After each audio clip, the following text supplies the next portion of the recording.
పోర్ట్ఫోలియోని ఎలా ప్లాన్ చేసుకోవాలి? Bucketing strategy అనేది వాడతాం ఎక్కువగా మేము.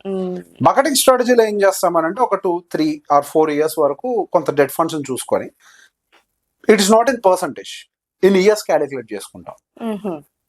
కొంత డెట్ ఫండ్ పెట్టుకొని ఆ తర్వాత ఒక 3-4 ఇయర్స్ కి కొంత హైబ్రిడ్ ఫండ్స్ పెట్టుకొని ఆ తర్వాత గ్రోత్ ఇంజన్ పెట్టుకుంటాం. గ్రోత్ ఇంజన్ ఏం చేస్తుంటది అంటే హై రిటర్న్స్ డెలివర్ చేయడానికి ఛాన్స్ తీసుకుంటది. డెట్ ఫండ్స్ ఏం చేస్తాయి అని అంటే ఇమీడియట్ రిడెంప్షన్స్ కి సపోర్ట్ చేస్తాయి. హైబ్రిడ్ రెండింటికి మధ్యలో ఒక బ్యాలెన్స్డ్ పోర్ట్ఫోలియోని మెయింటైన్ చేస్తూ ఉంటాయి. సో బేసిక్ గా మార్కెట్ అనేది ఒక 5 ఇయర్స్ కన్సాలిడేషన్ జరగడానికి కొంత ప్రాబిలిటీ ఉంటుంది. అంటే మళ్ళీ ఒక టాప్ ఫామ్ అయ్యి మళ్ళీ ఇంకొక టాప్ ఫామ్ కావడానికి 5 years that we have seen, అంటే ఆల్మోస్ట్ మ్యాక్స్ అనుకోవచ్చు 5-6 ఇయర్స్. యావరేజ్ ఇస్ 1.5 year అని అంటాం consolidation, but we take 5 years consolidation because మనకు తెలియదు మందే 5 year అయితేమో.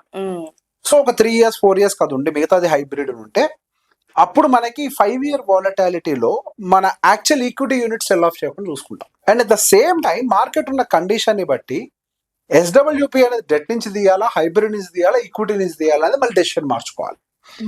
Every time decision will not be same. అందరికీ తెలిసిన SWP అంటే redeeming it from one single fund. No, it should not be like that. అంటే ఒక సింగిల్ ఫండ్ నుంచి redeem చేసేలాగా ఉండకూడదు. SWP ఎప్పుడైనా సరే బాస్కెట్స్ ని ఏర్పాటు చేసుకొని మన ఇయర్స్ ని ప్లాన్ చేసుకొని ఆ ఇయర్స్ కి తగ్గట్టుగా రిడెంప్షన్ ని ప్లాన్ చేసుకోవాలి.